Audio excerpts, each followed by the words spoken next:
Yes, this is part two of the videos of apple trees I grew from seed.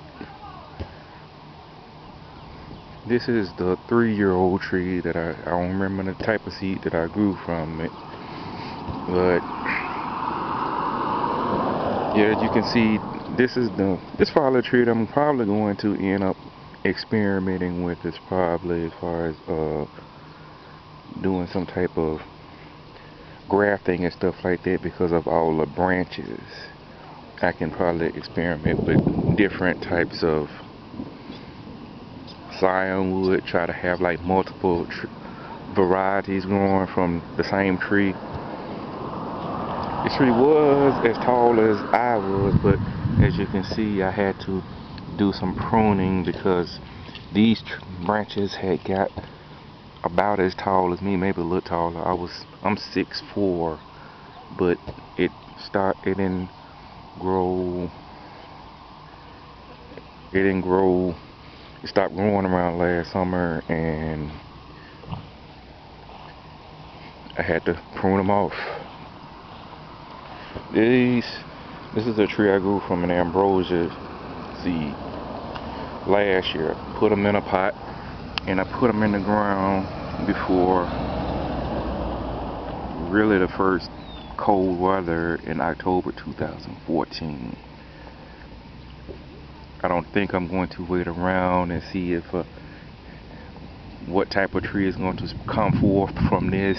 As far as I know, an ambrosia tree is not going to grow, so I will probably end up with these two trees here.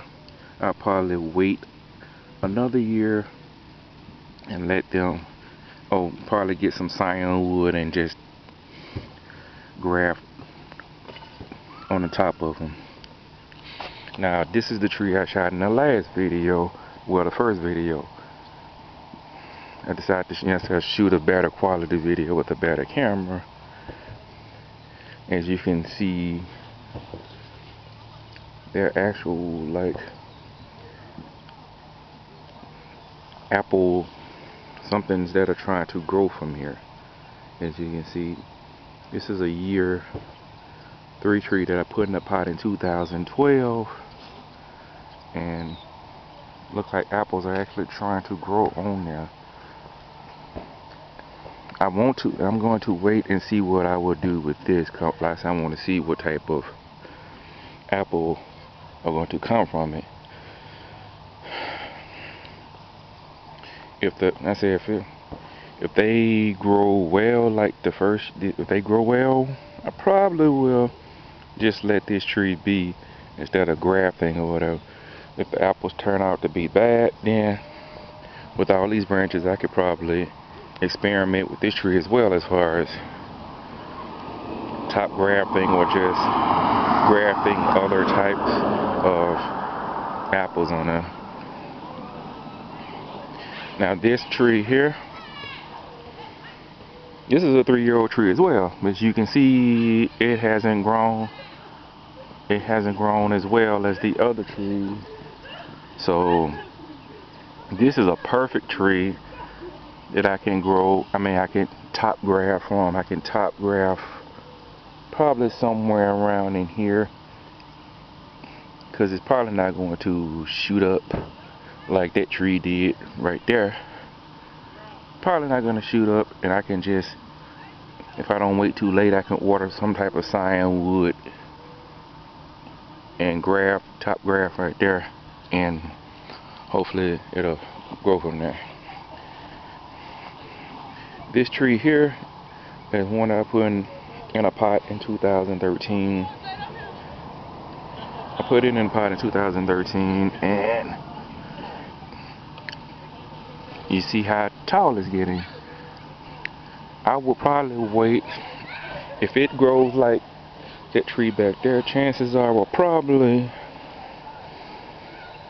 I'm probably gonna keep pruning it so it could just have one single branch instead of that one right there. And I could probably top graft this one.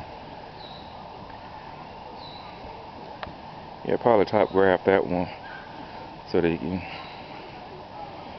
you can grow some apples in a couple of years.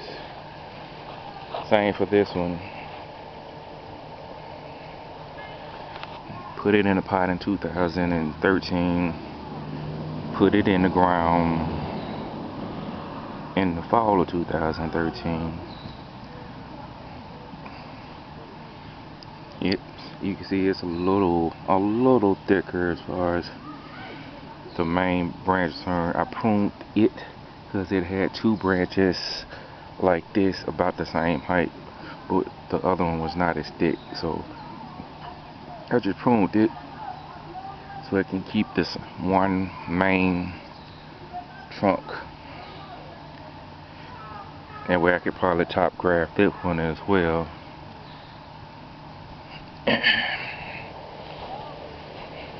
This is a one I grew from Honeycrisp seed last year. I put it in a pot a couple weeks ago. Put it in the ground a couple weeks ago, and I'm probably just gonna see how tall it get. I will actually probably graft a Honeycrisp tree, a Honeycrisp scion from this next year sometime, because in the Lord's will, so that way I can have at least 2 Honeycrisp trees. This is another Honeycrisp tree. I'm gonna have to put something around there to get rid of those ants, but yeah. In the next video I'm going to show the other trees in the backyard that have grown for trees and show you the progress for them. So until next time.